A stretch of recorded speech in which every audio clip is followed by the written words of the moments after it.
Tennessee, The Blues and Me by the Blues City Cultural Center. This was written,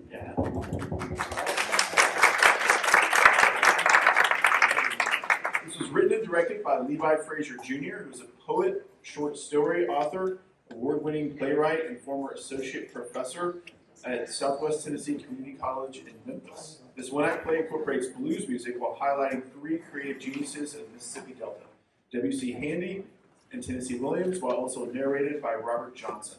There'll be some Q&A that follows, and I'm really excited to see this. So let's go ahead and get it started. I'll turn it over to Professor Frazier.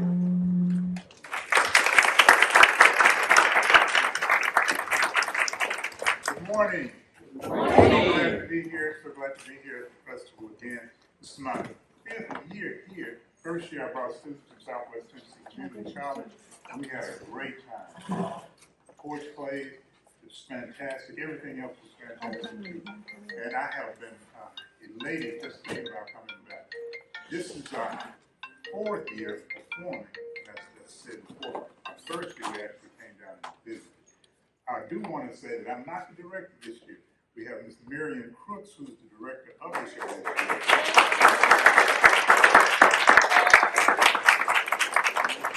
Marion and I have known each other quite a few years. She's been involved in many things I've been involved in over the years.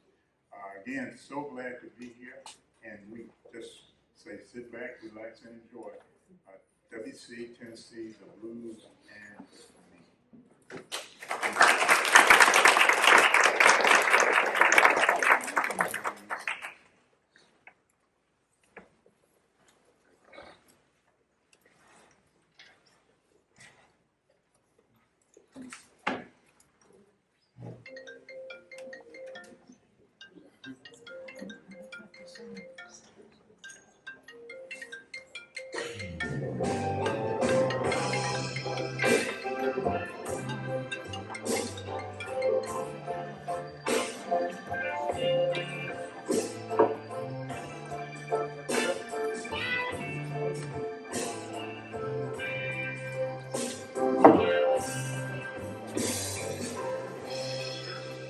Used to spend my nights out, but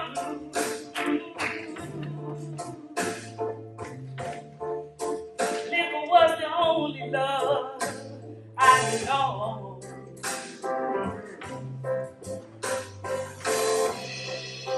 But you rescued me from hitting the bottom and brought me back.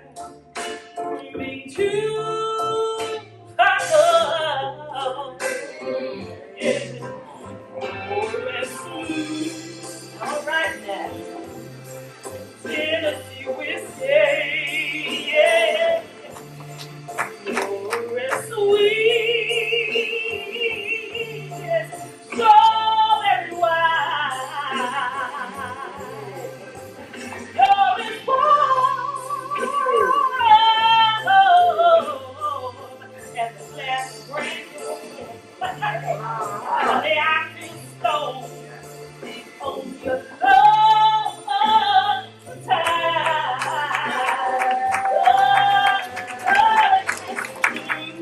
Come on now. Tennessee whiskey. Yeah. Oh, that's sweet. That's strawberry wine. You're a glass of brandy. And honey, I stay stoned on your love all the time. Yeah. Oh. Tennessee whiskey. Tennessee whiskey. Oh, sweet.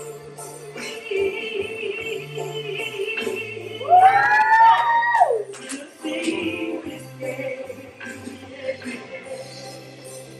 Tennessee whiskey.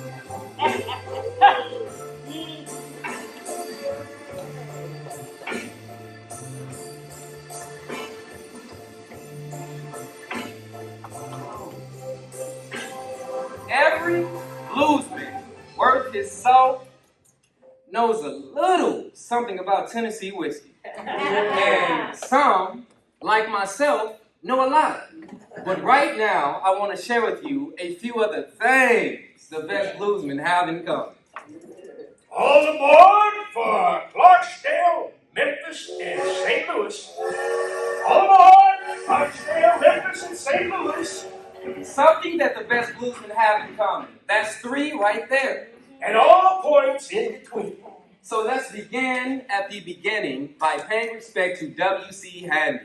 Oh, by the way, my name is Robert Johnson. Robert Johnson. Robert Johnson. Robert Johnson. You may have heard of me. Hey, Papa, look, I made $7 with Jim and his band in Russellville. Tainted wages, paid by the devil. I'll never forgive it for you, William. This ain't Clarksdale, And all points in between. and that ain't me. But it sure sounds like the blues. Never forgive you for it. William Christopher Handy was born in Florence, Alabama on November the 16th, 1873. Now, this son of a minister, he got the blues early when he decided to play the devil's music against the wishes of... His papa, the minister. And his daddy was a minister. So W.C. went his way and continued to play. And his daddy did what ministers do, especially with their children. Pray! One thing I learned in life is seldom, if ever, say never, even if you're a minister. Let me change that, especially if you're a minister. It's a sad thing for a father and child to be divided. Abraham and Ishmael, David and Absalom. the prodigal son and his daddy. And who knows? Maybe you and your child, but the good Lord can work it out. After traveling about for some time, W.C. came back to Florence to play. And to his surprise, guess who came to his presentation? Son, I forgive you for becoming a musician. Some things are just worth the wait. All aboard for Clarksdale, Mississippi. Clarksdale. Now, it's not that Clarksdale's a bad place. It's just that W.C. had been offered a larger salary to supervise a white band in Michigan. But he came to Clarksdale. Why? Because, like I've been telling you all the time, the best bluesmen come through Clarksdale, Memphis, and St. Louis. Plus, he was getting a chance to get back to the South, where he was from. And for many other reasons, he probably couldn't even tell you himself, even if you asked him. So in 1903, Andy landed in Clarksdale and he put together the Knights of the Pythias band. Played all around the city. For whites as well as colors. Now, Professor Handy, educated and talented son of a former slave, an Alabama preacher, was getting to be well known around these parts. But he wanted to be more known and educated in his music than just known for his music. Now, he had to admit that one of the best music lessons he ever had came from a man who barely had shoes on his feet at the train station at Tupwater! Near Clarksdale. and he was about to go to sleep, and he woke up when the man sitting next to him took out a pocket knife and began to slide that knife up and down the neck of a guitar. He cast a spell over W.C. that would eventually take him and transform his music around the world. Where the sun crosses the dawn. It was the blues. And the time when Handy and his band went down to Cleveland, Mississippi. Yeah, about 35 miles outside Clarksdale. He was playing for a white dance, and then late that night, everybody was getting Tired. And sleepy, honey. Wasn't no better in dancing on the floor. Except, A few tones. yeah, and then, thank goodness, the band took break. And three pole-looking fellas came up on the bandstand with a mandolin, a bass, and a guitar. When the people began to play, the crowd commenced to getting wild. Everybody woke. And they began to. Oh, yeah! Look, they threw more money on that tip jar than Handy was being paid for the entire evening. And picked up a pen. And paper. And copies of part of what they were playing. Now, when he left Clarksdale, he went on to, All aboard for Memphis. and he began to work on that song for several years, and it eventually became the Mr. Crump Blues. Then it became The Memphis Blues.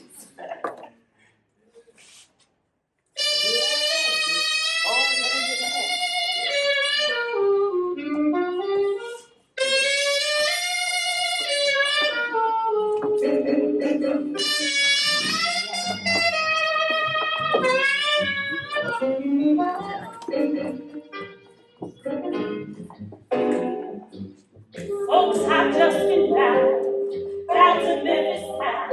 That's where the people smile at you all the while. Hospitality, they look good to me. I never spent a dime, but had a great time. I went out and danced with a Tennessee, yeah. There was a man there named Randy, with a man with hair. And while the folks did me sway, oh, that band played real harmony. I remember when the Lord got the time that Handy played the Memphis Blues. Oh, the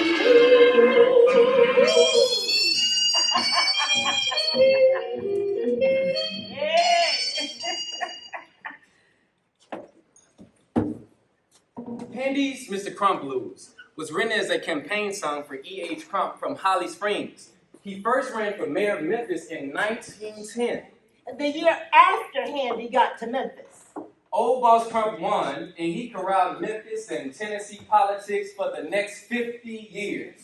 But remember, it was the blues that got him into office thanks to W.C., and the blues that he caused got him out thanks to the good Lord. But that's another story. But you see now, W.C. was in Memphis, the capital of the Delta, and on Beale Street, the capital of Memphis for its darker citizens. And while he was there, he wrote several notable songs like St. Louis Blues and the Beale Street Blues.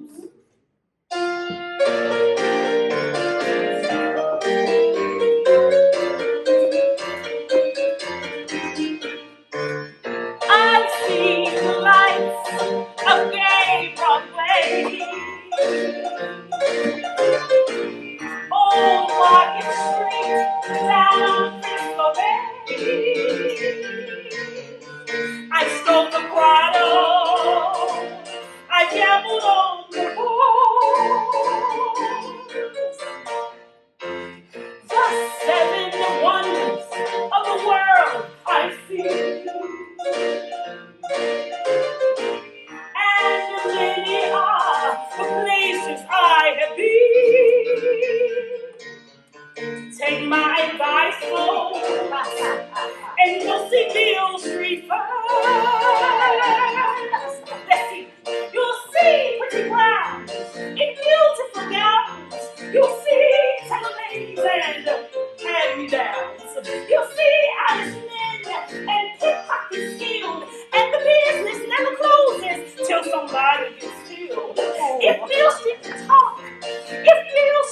talk, well, Larry Finn would have to get their beds and walk. Except one or two who never drank booze and lying on the corner singing the Beale Street Blues. I'd rather be there.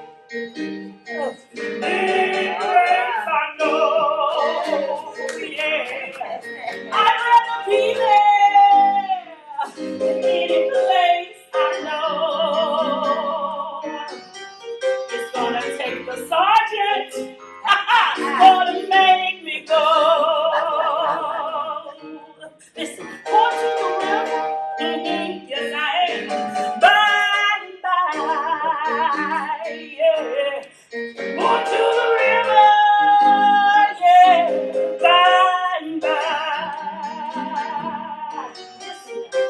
The river's wet. Beale Street done run dry.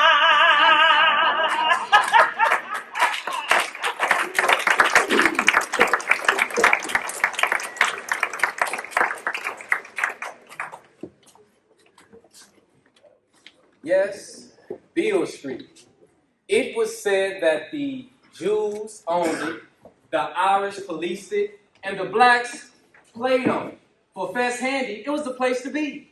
And WC loved Memphis, and Memphis loved WC, and it was a good place for him to work, to raise his family, even to start a business, which he did with Harry Pace.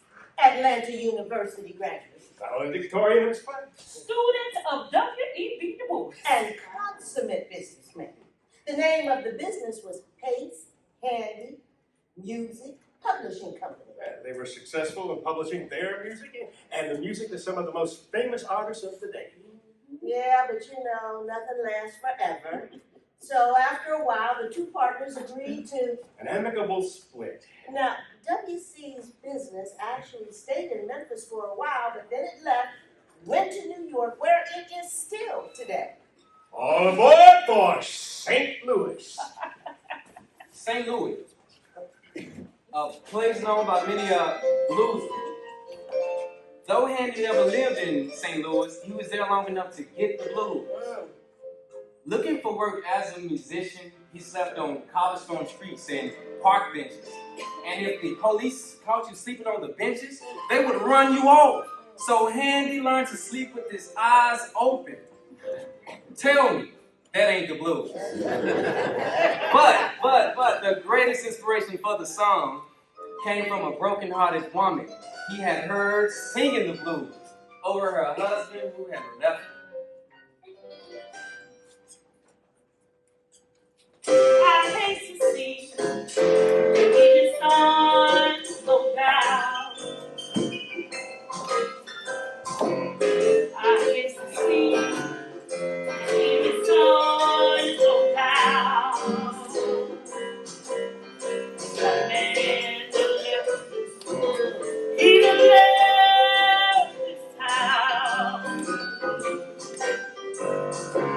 Feeling tomorrow like I feel today. I'm feeling tomorrow like I feel today. Alright. Pack my bags, make my getaway. Well, St. Louis woman with a diamond ring. Got my man tied around her apron string. Twerk for powder and for store-bought hair. That man I love, well, you wouldn't go nowhere, nowhere. Got to St. Louis blues, I'm as blue as I can be. Yeah, that man got a heart like a rock, passing the sea.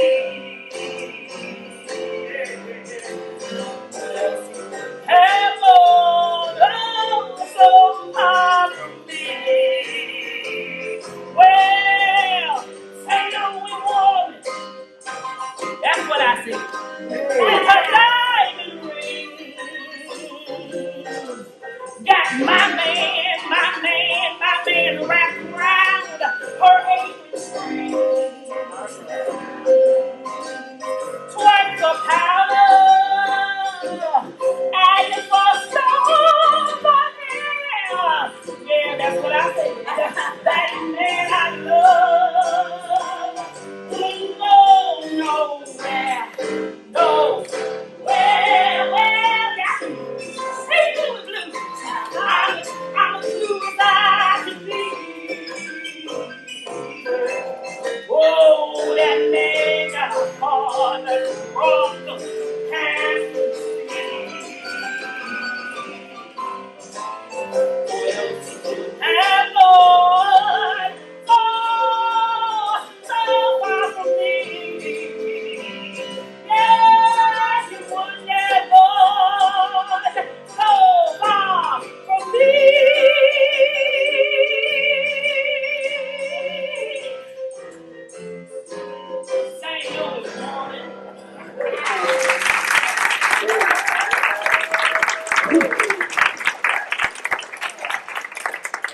most successful tune of all time. Recorded by some of everybody. Bessie Smith, Jelly Roll Martin, Louis Armstrong, people all over the world. But his success was to come later because Andy was 40 years old and had fallen into hard times. He was so broke, he couldn't pay attention. Didn't have any money, didn't know about his songs' growing popularity. But some of the swindlers knew. And they talked him into selling them the rights for $50. $50! So for years, Andy had to watch as other people reap the profits from his song. His most famous song. Got to St. Louis blues, I blues, blue as I can be.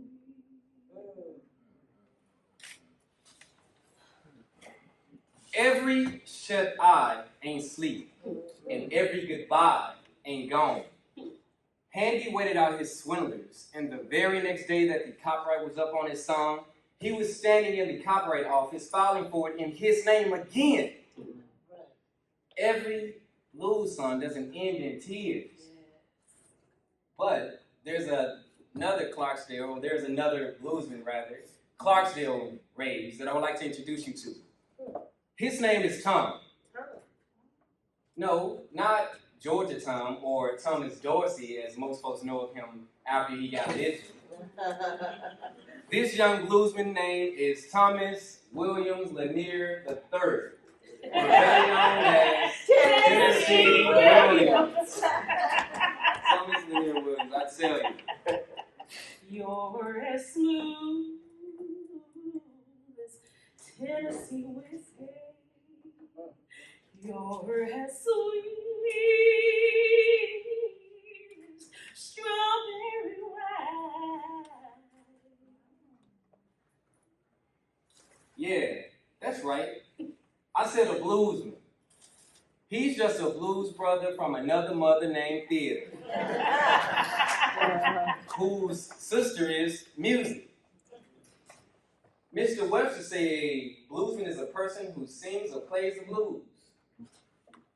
Tennessee wrote his blues with a pen, and it was acted out on stages around the world.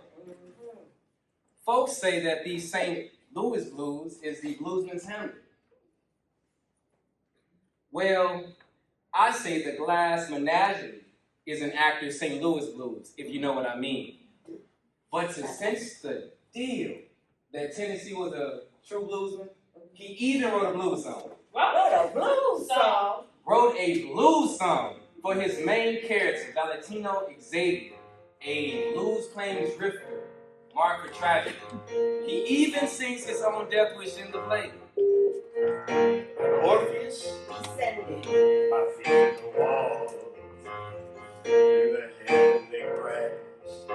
All day while the sky shone clear as glass. My feet in the wall, in the heavenly grass. All night while the lonesome stars were bright. Now my feet came down. And my mother cried when she gave birth.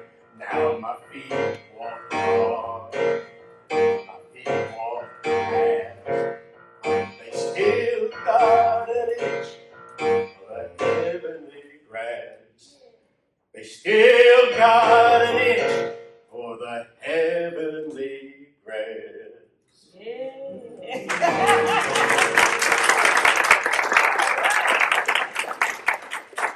Blues, sadness or melancholy, usually brought about because of problems of love, but also oppression and hard times. Words like choking and whining are words folks use to describe the sound the instruments make when playing the blues. These same words describe the blues songs of Tennessee's characters acted out on stage. Tunes of Mental illness, Sexual repression. poverty, Alcohol, drugs, and violence. Stay back! a streetcar named Desire. Don't come another step toward me or what? some awful thing will happen. It will. What are you putting on now? They are now inside the bedroom. I warn you, don't. I'm in danger. He takes another step. She smashes the bottle on the table and faces him, clutching the broken top. What'd you do that for? So that I can twist the broken end in your face. You wouldn't do that, would you? I will. All right, you got some rough house. I'll give you some rough house. He springs toward her, overturning the table. She cries out and strikes out at him with the bottle top, but he catches her wrist. Drop the bottle. Drop the bottle. Had this date from the beginning. She moans. The bottle top falls. She sinks to her knees. He picks up her inert figure and carries her to the bed.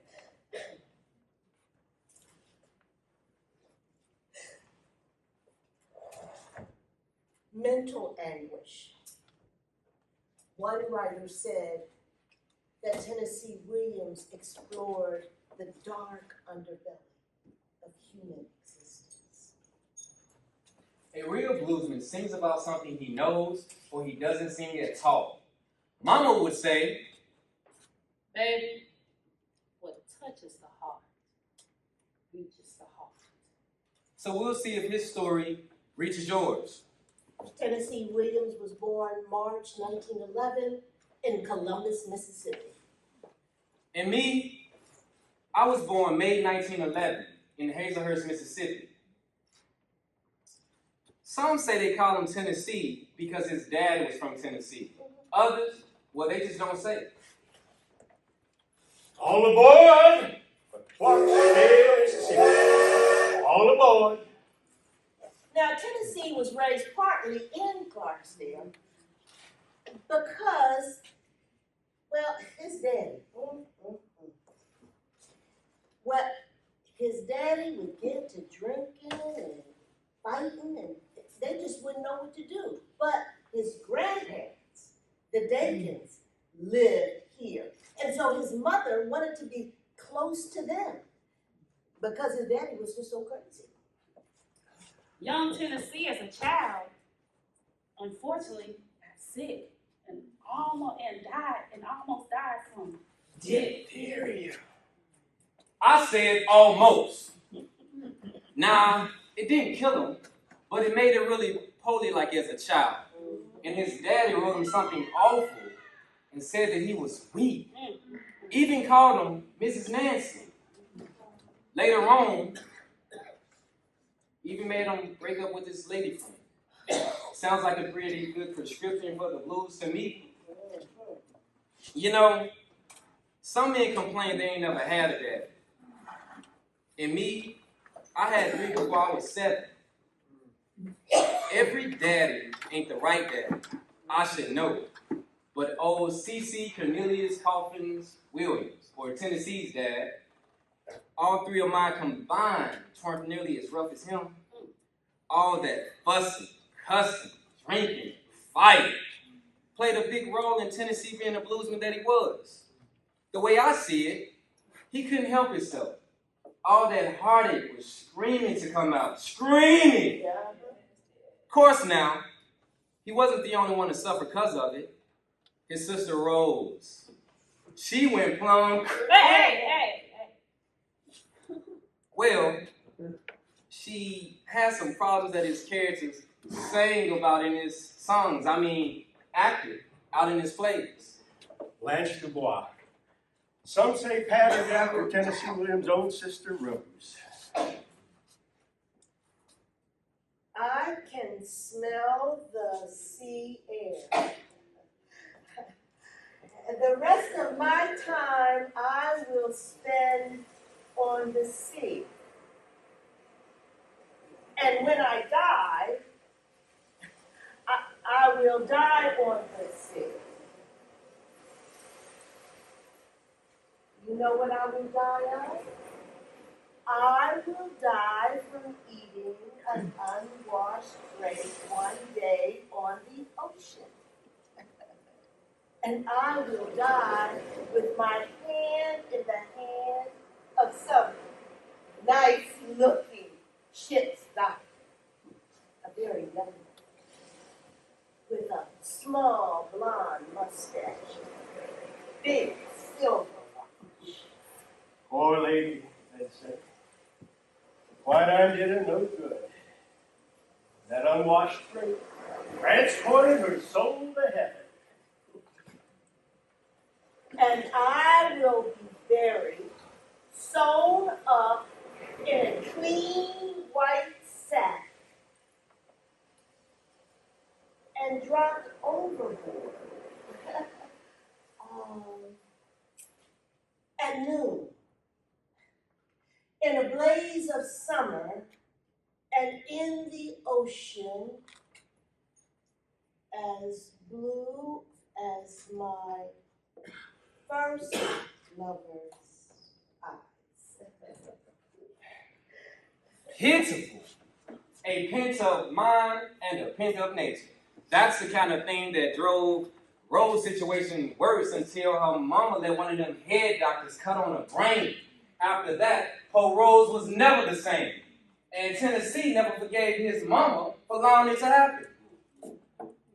All aboard for St. Louis.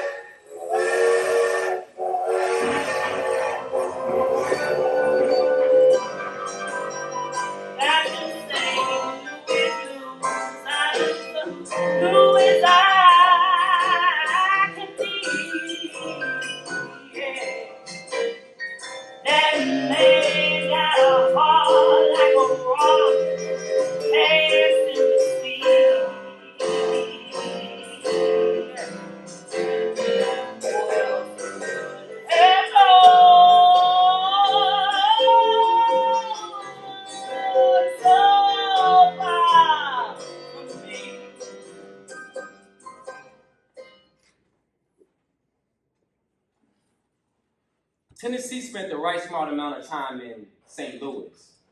This is where his daddy worked for a while, but because of all that drinking and craziness, the family moved around the city quite a bit. But wherever they moved, the problems were still the same. It was a lot of trouble in the home. Tennessee said it was just a wrong marriage. Wrong. Wrong. Wrong. And you see it in his play, these St. Louis blues, I mean. Glass Menagerie. Tom Wingfield, a main character. Pattern, they say, after Tennessee Williams. I didn't go to the moon. I went much further. For time is the longest distance between two places. After that, I left St. Louis. I stepped down from that fire escape inside our apartment for the last time. Then on, I followed in my father's footsteps, attempting to find in motion what was lost in space. Traveled around a great deal. I let the city sweep around me like dead leaves, like colorful leaves torn from their branches. Laura, I tried to leave you behind me. I was more faithful than I ever imagined. I'd reach for a cigarette, cross the street, run to the movies, run to the bar, order a drink, talk to the nearest stranger, anything to put out your candle. But nowadays, the world is lit by lightning. So blow your candles out, Laura. And so, Goodbye. Goodbye. All aboard for Memphis. Tennessee whiskey can be risky, can be risky. I was born May 1911 in Hazelhurst, Mississippi, about 100 miles away from Clarksdale. Mama had a thing for younger men because they say that she was 10 years older than my dad, who I hear was Noah Johnson. You know about him as much as I do, since I ain't never seen him. Mama worked like a mule on a bunch of Mississippi plantations before selling with Pappy number 2, Robert Dobbs. He was a furniture maker with quite a bit of land and money, but because of a dispute with some rich white fellas, he was forced away to live in Memphis by a lynch mob.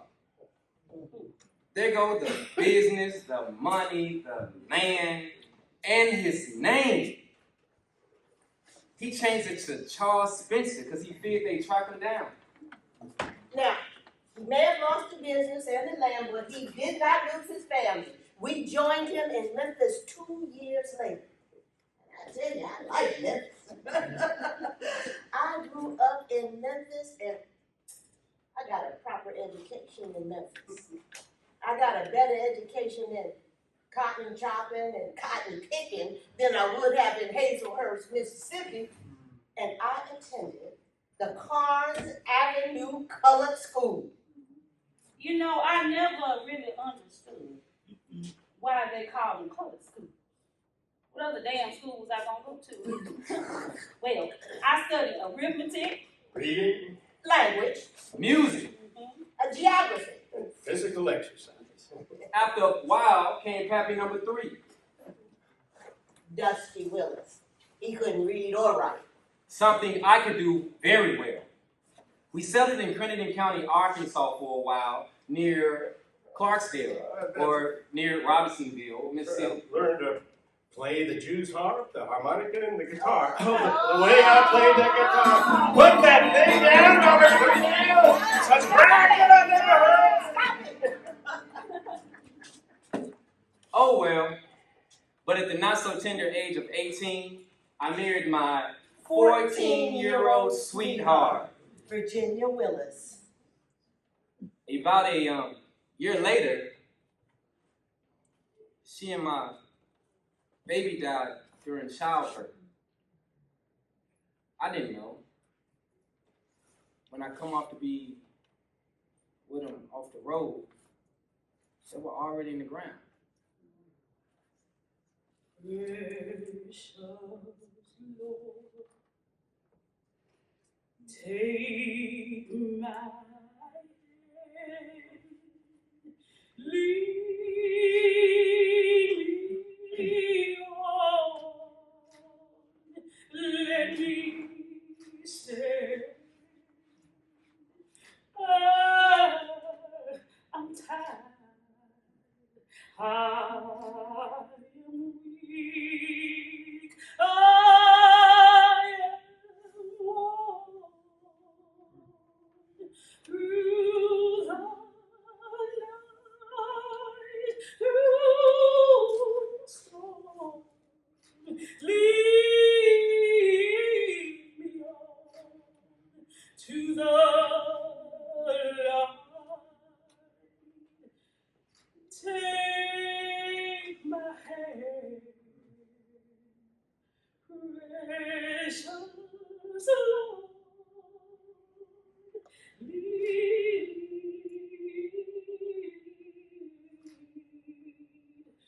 me home.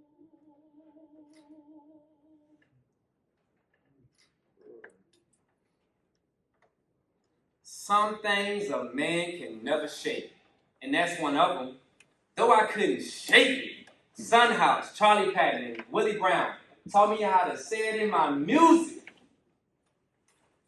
That saved my life. But the man who taught me the most was Isaiah Zimmerman. Isaiah Zimmerman. Now, what kind of name is that for a colored man?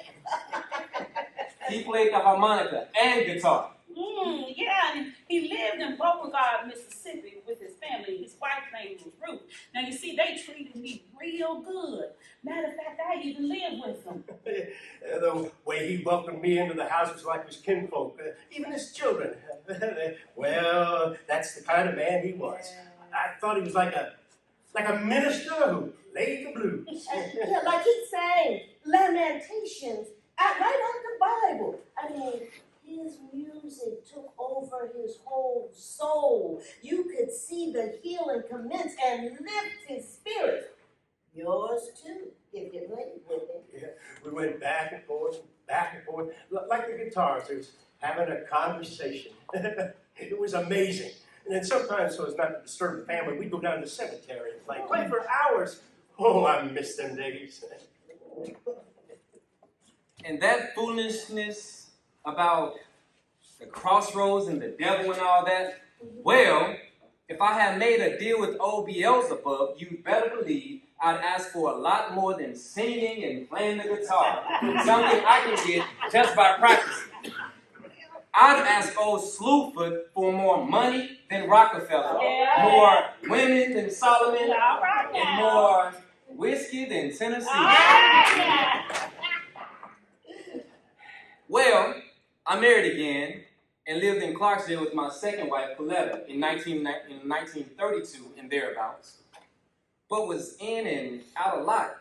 Truth be told, I had quite a few women, but they couldn't feel that emptiness inside.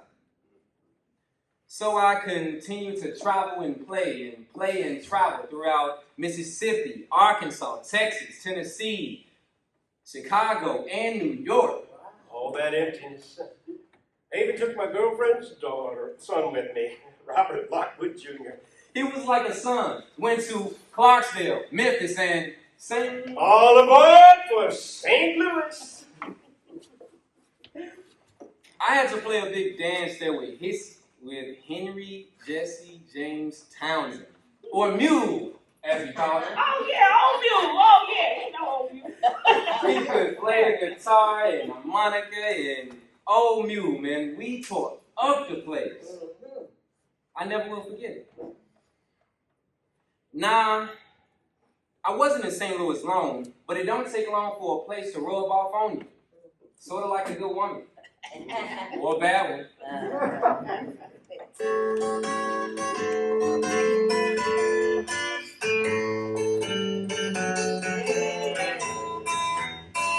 I got a kind-hearted woman, do anything in this world for me. I got a kind-hearted woman, do anything in the world for me.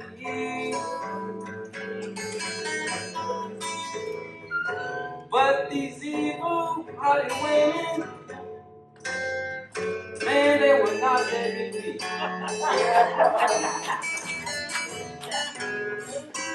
She's a kind-hearted woman. She studies evil all the time. She's a kind-hearted woman. She studies evil all the time.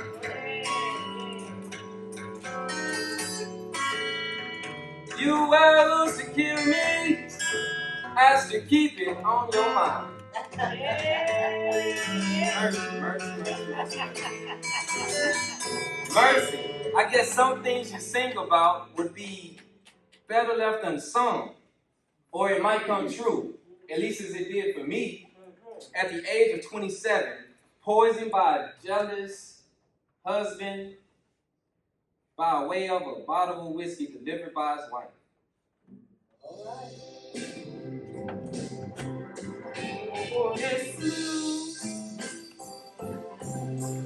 Tennessee whiskey, you're as sweet strawberry wine. You're as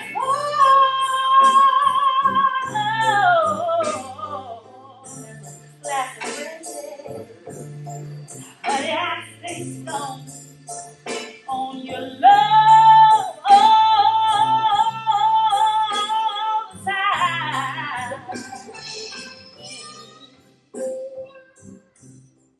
You know the story. Well, best you don't. At least not like I know the story.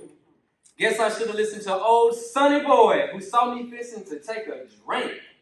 RJ, you know you don't drink from no bottle and you ain't seen who opened it. And I said, boy, as long as you live, don't you ever knock a bottle out of my hand again. So long, here comes another bottle. I took a drink. 3 days later, I had joined the stiff toe gang. I I was dead. She's a kind-hearted woman. She studies evil all the time. She's a kind-hearted woman. She studies evil all the time. Well's to kill me, as to keep it on your mind. All aboard! Clarksdale, Memphis, St. Louis. All aboard! So now you know a little something about what it takes to make a bluesman. You know, it's not so much about the blues as what you do when you get it. Everybody gets the blues. Trick is not to let it get you. Sing it. Write it. Play it. You never know. You may be a blues man or blues woman too. Yeah, like WC, Tennessee. And me! Just Stay away from the crossroads.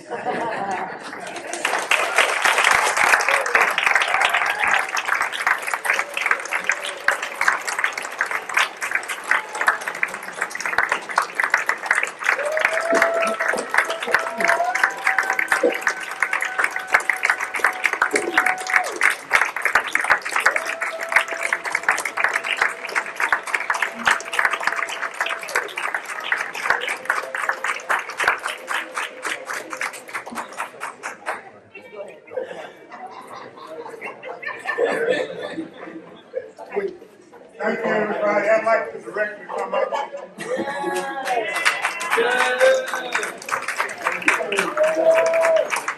I'd like for the actors to say a maneuver to get you a little clearer. Okay, starting on this end. I'm Ron Gephardt. I'm Deborah Frazier. I'm Neljean Hardrick. I'm Danica White. And I'm Marion Crook. Thank you, everybody, for coming out. If you have any questions, I would love to answer them. Anything you might want to ask. Yes. Yeah, just like, where did you get the history for each of the three people? It's books, information on the internet, talking. I actually worked at the Blues Museum in Memphis. And so the inspiration came from that as well as some other things over the years. So it just started coming. And I always loved Tennessee Williams. As a kid, I read his work, and being from Memphis, I found out he actually lived in Memphis at one time with his grandparents, and also the house where he performed his first play, Bombay, Cairo, Shanghai, Bombay, was actually produced in a gazebo in a backyard on a house on Glenview Street, and I stayed about 2 streets over from Glenview as a young person. So all of that kind of tied in. My sister loved him because she was a teacher. She taught Tennessee Williams in school. So it was just a natural thing for me. Yes. Anybody? Yes. That's it. Thank you, going.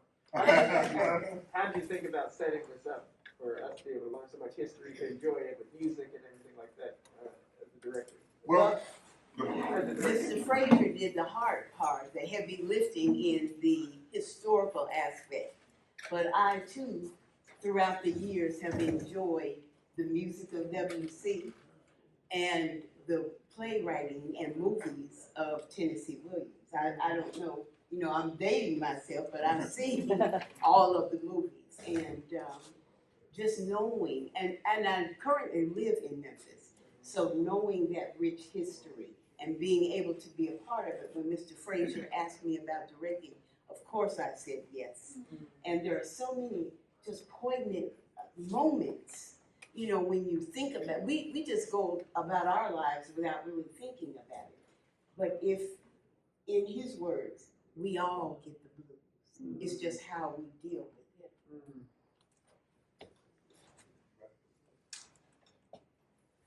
and one other thing I'd like to mention.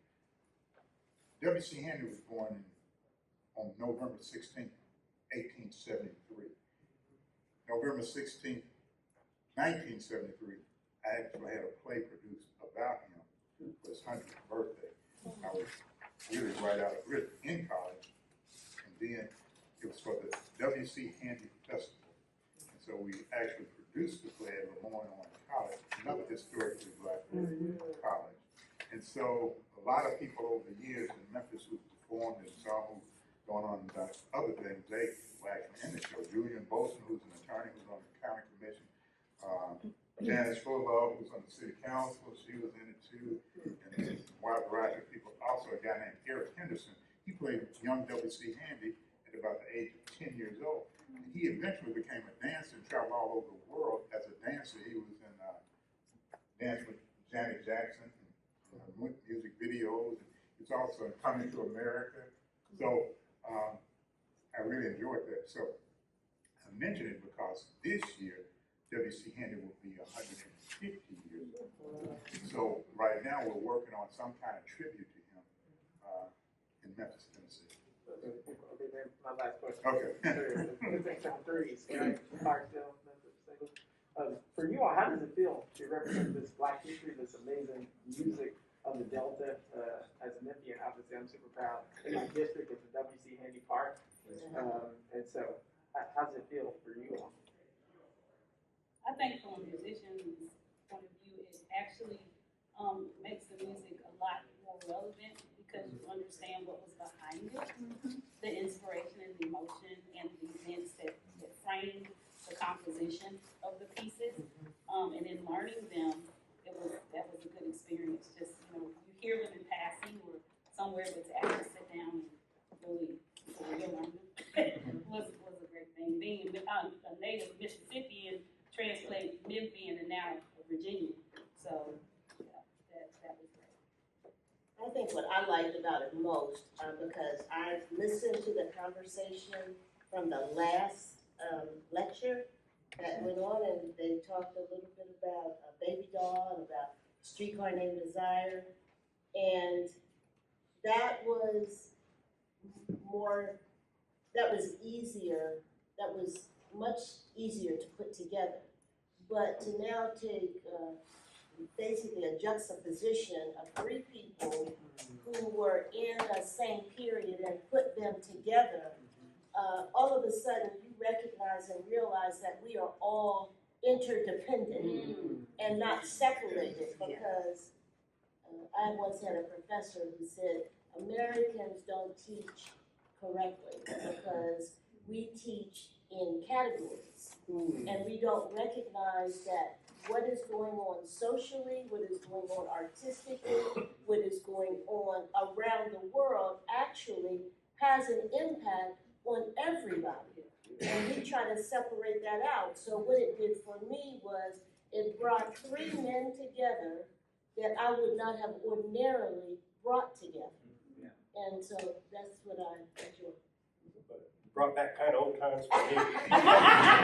Now, Jean, I think was wondering how I knew those songs when she was singing them. She did a Handy review years ago, and in fact was the first winner of the Memphis Theater Awards for a musical. And we took it to Florence for the Handy Festival. And Mrs. W.C. Handy was there, by the way, and we saw she walked out on us, but she's just going to the bathroom.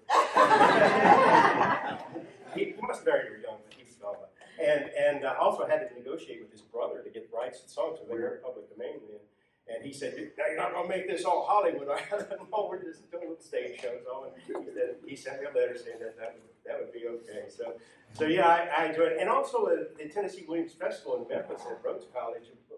They didn't make it, y'all did very good.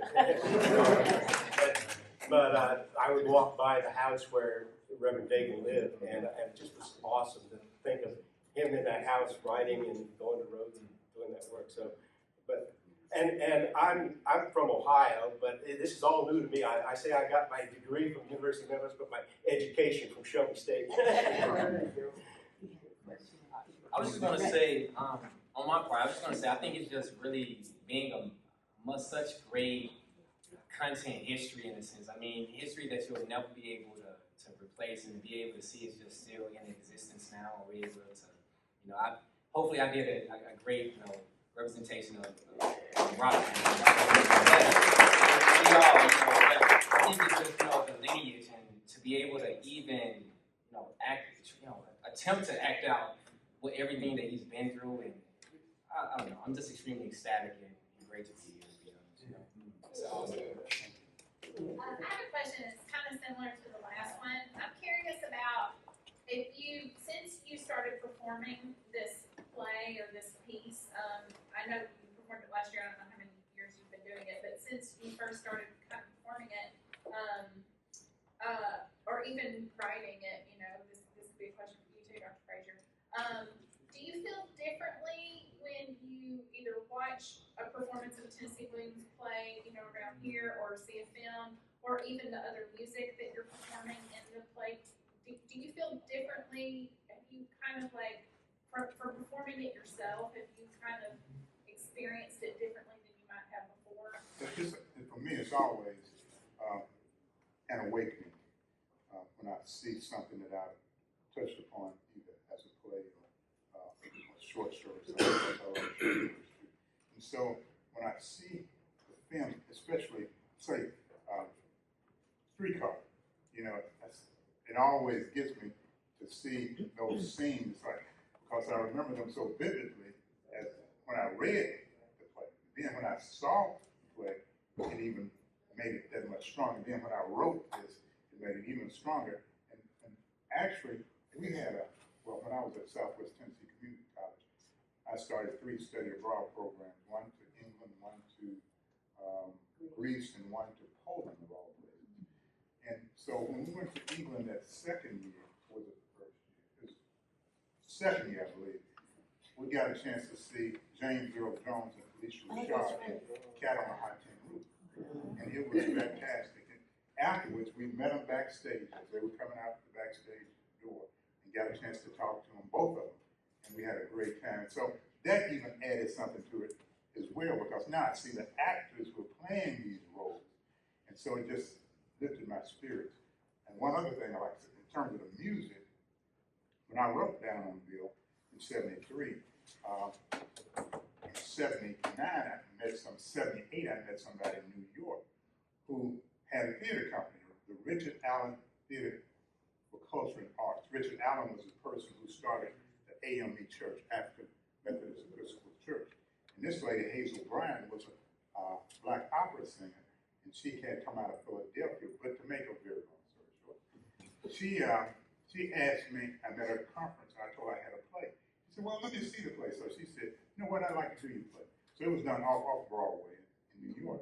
And so I got a chance to not only see it being done, but W.C. Handy's son, Wyatt, W-E-I-R, came to the performance with the W.C. Handy fan club. All these people in their 80s and 90s. So that was fantastic. Yeah. And then I got a chance to go to the publishing company. It was so interesting. When I walked in, I'm like, W.C. Handy walked in his face. He sat at this desk, and his daughter, Captain Handy Lewis, was running the company at that time. She was his second oldest daughter. And she was just a gracious person. And we talked. She said, young man, she said, have you ever had cognac before? I said, no, ma'am. She said, let's go downstairs and get some cognac. So we went downstairs, drank cognac. I loved it for a long time until I stopped drinking. But yeah, so all those things just tie into it, still tie into it today when I think about it. Levi, Yes, go ahead. mention the connection that we have. Yes. You were in Paris putting on one of your plays. Yes. At the same time, Kenneth Holdridge and I were in France at an international Williams festival. Wow. Yes. And in connection with that, there was a great exhibit of blues musicians because they were performing Orpheus Descending, Wow. of course. And we musicians from the Mississippi Delta and also the Hill Country Blues were there performing also. And we talked about the connection. We were almost finishing each other's I sentences. know. It was weird, Yeah. the connection between these festivals and the music and blues. Yes, yes. Matter of fact, I did not know Penny until about 5 years ago. Right. but we knew all of the same people, you know, and we just got together and started talking. You know, we were going back and It forth. was just goosebumpy kind of thing. Yeah, it was. Dorothy, As a matter of fact, we all knew the same people. the person who introduced my wife and I, she was in Pennsylvania. I was in Tennessee. He introduced us because I had him last semester in my college, and then she had him when she was going to American Youth in D.C. And he called me up and said, Levi, I know you guys are starting a theater company. We were right out of college, me and my buddy. Said, so this young lady in my class wants to do theater. You mind if I give you a number? I said, no, go ahead. That was almost 50 years ago. So we had a grant. I said, well, come on down. So she came down and started working in the company. We were teaching young people about theater, and the rest is history. Jason A. Hemphill was in France performing At the time? also with that. Wow. It was just amazing. And the next summer, the people from France came back to visit in Clarksdale, and they said, you know, a friend of ours has an uncle that lives in Alligator. And I said, Alligator?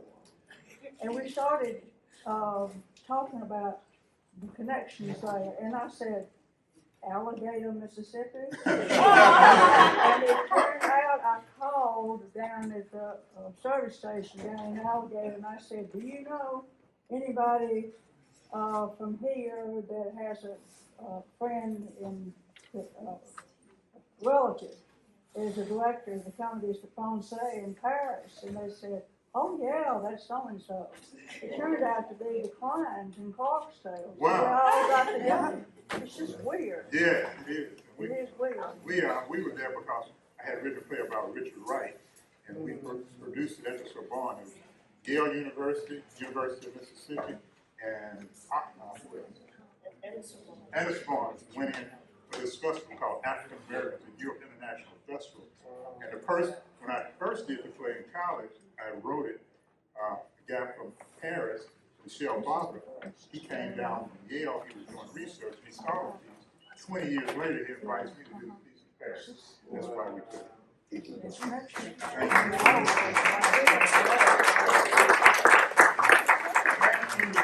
everybody. We appreciate you coming out to see the show.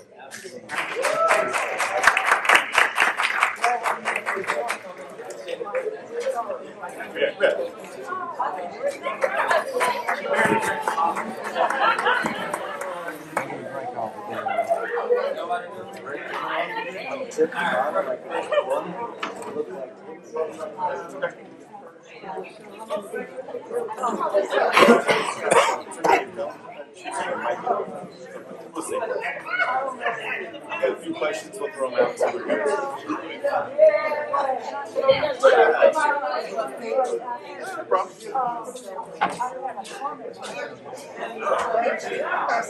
See you about now. Whatever you can do to help what we're trying to do.